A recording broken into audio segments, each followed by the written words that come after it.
right now we're going to be joined by Bellator star John Salter. John, how you doing, sir? I'm doing great. Hope you're doing well. I'm doing well today. How you doing? How's preparation for Bellator 198 going? It's going really well. Injury-free, training hard. I got a couple more solid days of training, then time to start tapering down and get ready to make weight and fight. So how much of a rarity is that injury-free part? Oh, I wish I could have set up my last camp. I caught a couple injuries right at the end that really made me worried about that fight and gave me a hard time the last week. So for that worrying the last week, 2 minutes of work on fight night the last time out, so it all worked out for the better. Yeah, that's right. We got out there, got the win, took care of business, but it was, like you said, the worry, the anxiety of, oh man, is this going to affect me? That's miserable. So it's nice to not have that.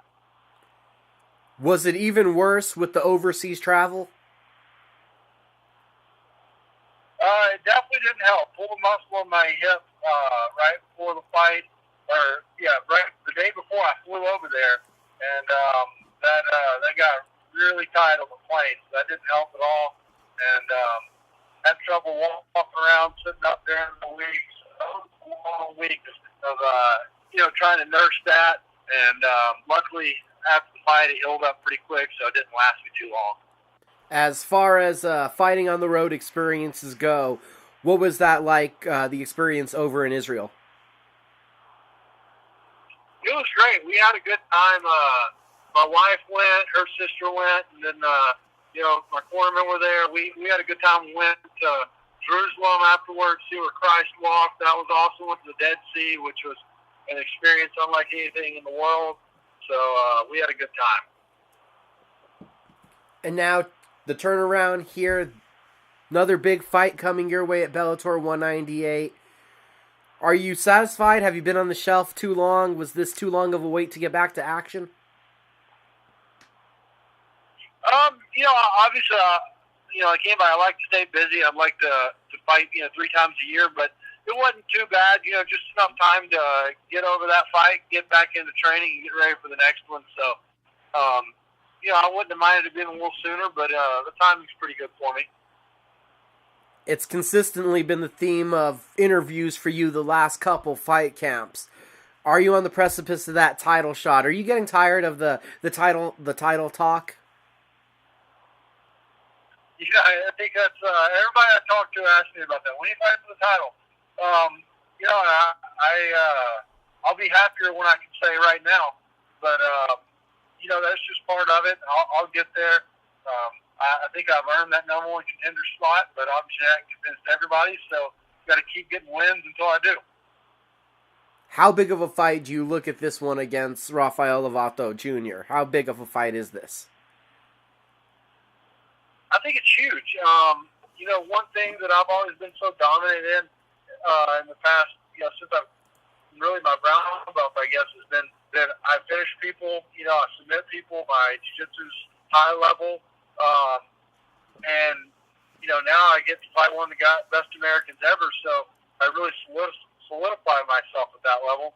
But, while keeping in mind this is an MMA fight, so it's not just jiu-jitsu. I get to, throw punches everywhere and then use my grappling too. Well, talking about the MMA side, what do you think about Rafael's striking? I think that we've seen a big improvement out of him over the last 2 or 3 fights in Bellator. Yeah, I think his first couple of fights he looked real stiff, and I kind of thought, okay, this guy's afraid to throw punches.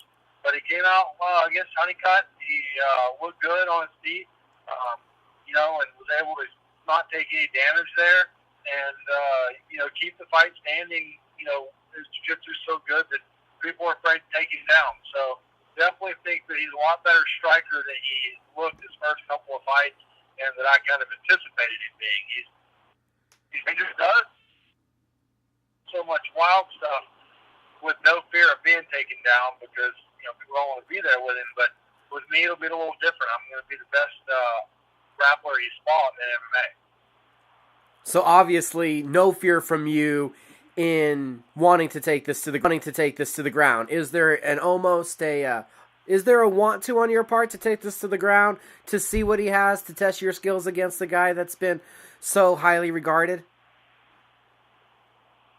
I try to. It's really easy to get caught up in that. Like, well, I want to prove myself, and I got to stay away from that. But at the same time, this is a mixed martial arts fight. That's my strength. So it's not really like, and I'm going to prove myself. It's I got to get the win in this fight, and putting him on his back and punching him in the face is a good way to get the win. So that's kind of what the way I would look at it.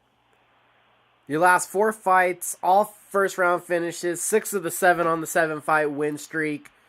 So when you go back to the gym, what have you been working on? All these quick finishes and whatnot.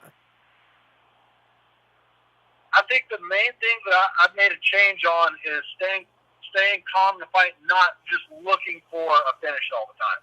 I think that's one thing for a while I got caught up in is, okay, I got to finish this fight. As soon as there's an opportunity, I got to finish you, and that's pushes you a little bit too much of, I guess, being too active, letting go of things you shouldn't let go of. And now I've kind of settled into where I need to be of, I'm constantly chipping away, peppering them, hitting them hard when I can. And then when the opportunity presents itself, I'm ready to finish. How did this fight come together? Did you just get offered Rafael's name, or was this over a time period? How did this one come together? I kind of saw it coming a little bit. I cornered Honeycutt when he fought Lovato, and talking to people at Bellator, I kind of saw they were wanting to put this fight together, which only makes sense. And then I got the call, asked me if I was interested, and I don't turn fights down. I'm ready to fight whoever they put in front of me. So I said, yeah, tell me a time and place, so I'll be there. Now, I know you kind of bounce around throughout the country. Where have you been training for this fight at? I've spent most of my training camp here in Wilmington, North Carolina, where I live. Doing a little training down in Charlotte. I'm actually in Charlotte tonight to train with Lucas Lapre. Get one good last jiu-jitsu push. Did a little bit of training in Nashville, where I get a lot of guys coming in town. It's kind of a great hub for everybody to come to get the really high-level black belts that are long, lanky, and some good strikers that have that height and length to show me. Obviously, we've talked about the title fight before, wanting to get there. We know the next title fight's coming up.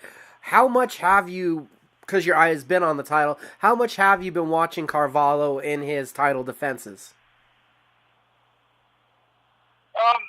The last one I watched, it was short. I watched the whole thing. The other ones I kind of watched bits and pieces of because, when it's time for me to fight him, I'll really watch video and break it down. But, he's a dangerous guy. I don't think he's the most well-rounded guy in the division, but he is dangerous. And, when you start thinking, okay, he's going away, he's getting beat up, he finds a way to finish. So he's a guy you can't ever take lightly. You gotta be ready for everything he has to bring. Well, you don't believe the champ's the most well-rounded fighter in the division? Then tell me who is.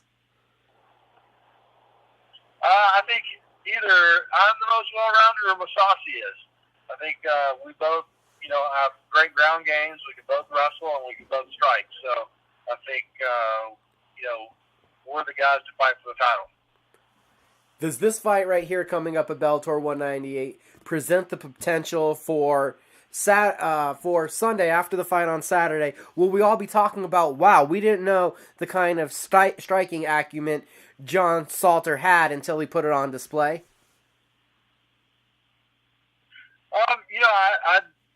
There's always that possibility. The fight stays on the feet up the whole time. There's always that possibility. It's on the ground, and after it's over, everybody's going, oh man, that was one of the best jiu-jitsu matches in MMA I've ever seen.